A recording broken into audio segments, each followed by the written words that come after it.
Hey friends, Jake, what is the question today?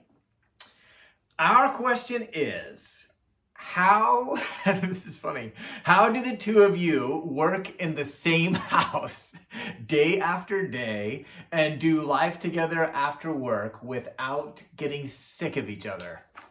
Ooh, do you want to go first? You don't know? Like, oh, That's a great... wait, we don't get sick of each other? It's one of these things where you get to choose. And I think it's one of these examples where the word belief and the word decision can really go hand in hand. And so I know that I'm not depending on Whit to behave a certain way, do certain things, meet my expectations in any way that makes me believe I enjoy being around her.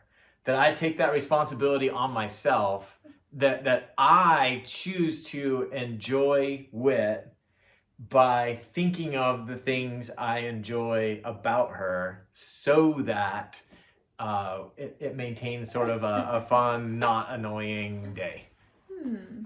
What do you enjoy about me? That's a great question. Well, I enjoy that you ask questions that surprise me. sometimes taking them deep and causing some introspection on my part.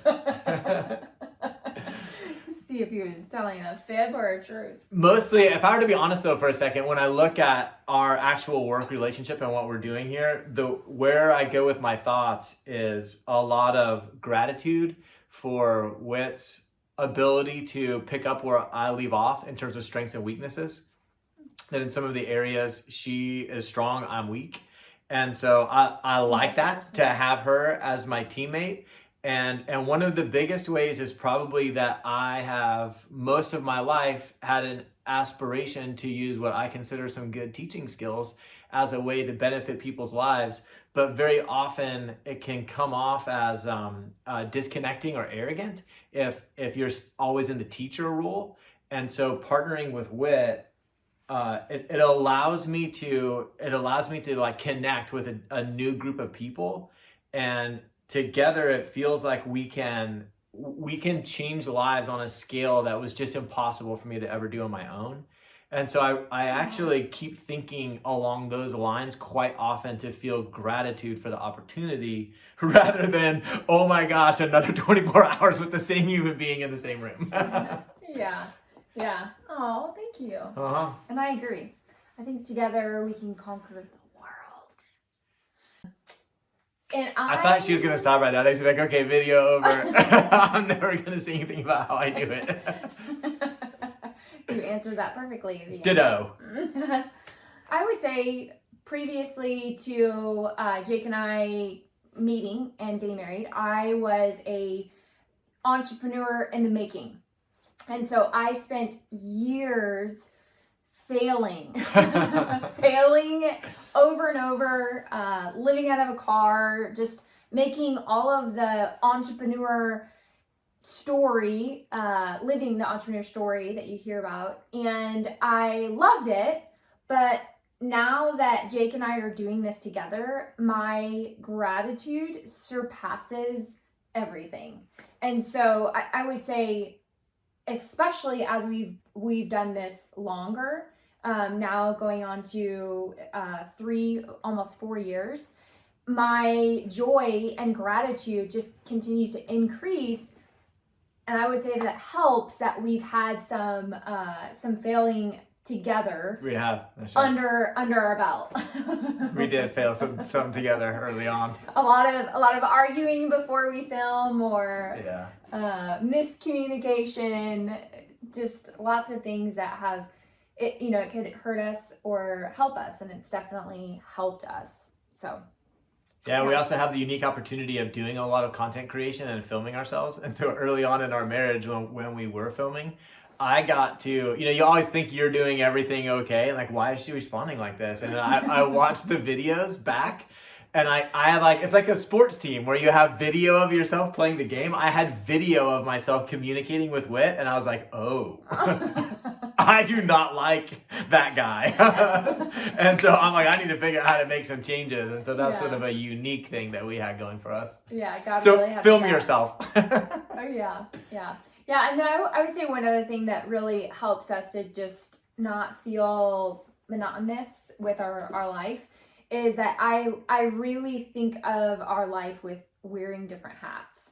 And so when we're working together, I feel like our relationship is different. When we're in marriage, when we're co-parenting, when we're adventuring. And even though we're very much the same, I like the idea of showing up with kind of different personalities or tasks and responsibilities, strengths and weaknesses. And so it just keeps things interesting on our toes. Yeah, excellent answer. Yeah, they should. Our next question. I believe that I need Jesus in order to do anything big.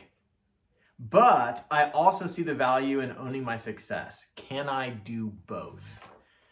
That's a great question. Can I be the person that is humble enough to recognize that Jesus is the one supplying the strength, your strength, not mine kind of mentality, but also not being this person that's like, I can do nothing. I can't do anything. That's all the Lord. And I'm just a leaf blowing in the wind and never taking on any, big aspirations in your life. Yeah. That's a good impression. Thank you. Thank you. I like how you slumped a little. I spend a lot of time like that. Do you want to answer that first? Yeah, well. Let's try and come up with the same exact answer. Okay, let's say one word on 3. 1, 2, 3. Not Co-labor. Ouch.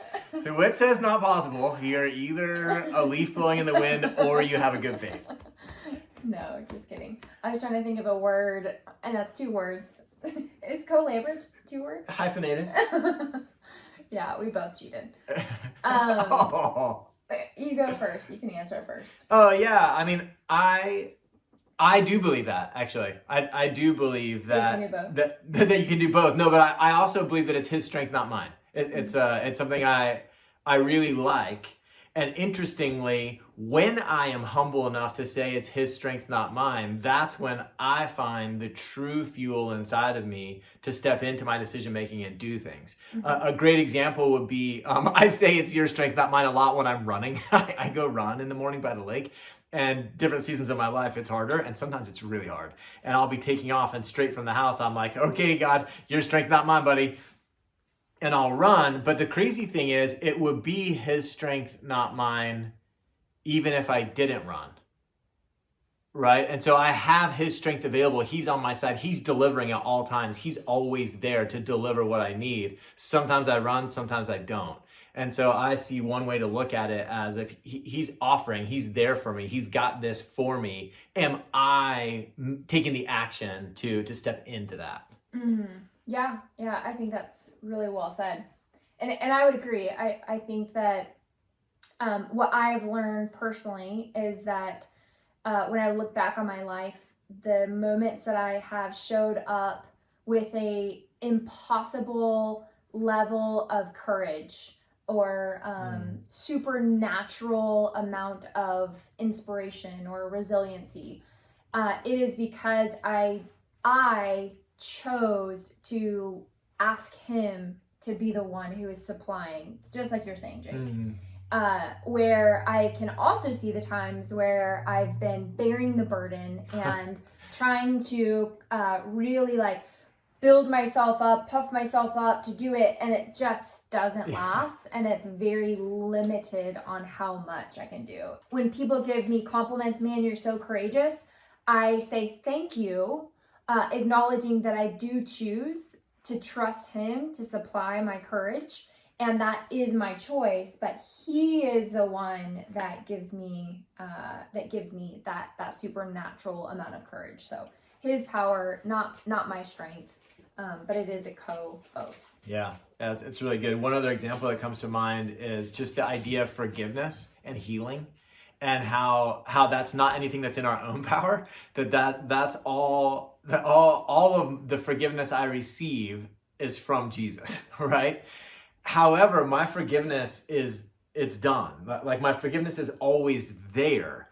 If I'm experiencing it, if I'm doing the healing, if I'm taking it on, that's me receiving it. It's just another example of what that looks like. That it's not like I'm doing it, therefore it appears. It's like it's always there, and I've got to reach out. But sometimes that's difficult, and it is okay, in my opinion. I'm not trying to preach doctrine here, but it's okay, in my opinion, for me to be like, hey, Jake, I'm proud of you for reaching out. I'm proud of you for owning it. I'm proud of you for taking responsibility. I'm proud of you for trusting him.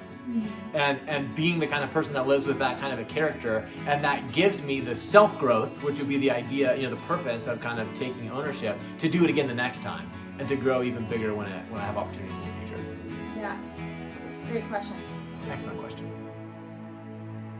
Hey, thanks for watching this episode of Ask Steadfast. Whit and I are super excited to use this avenue to sort of spread our message.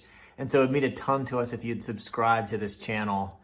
Additionally, if you have any questions you'd like to see addressed in future episodes, whether serious or funny, we'd love to see those in the comments. So leave that in the comment below, and we'll see you in the next one.